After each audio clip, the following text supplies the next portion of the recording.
comes to the right side of the heart comes from where? The inferior vena cava and superior vena cava, right? This is gonna be dumped into the right side. Yes. From here it goes down to your right ventricle.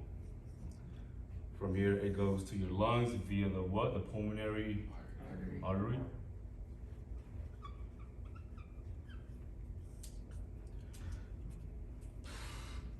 This circle is going to represent every single alveoli in your lung system, okay?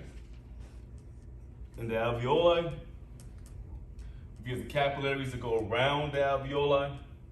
It's going to pick up that oxygen, which turns the blood bright red. All these little capillaries turn into small vessels, that are bigger vessels,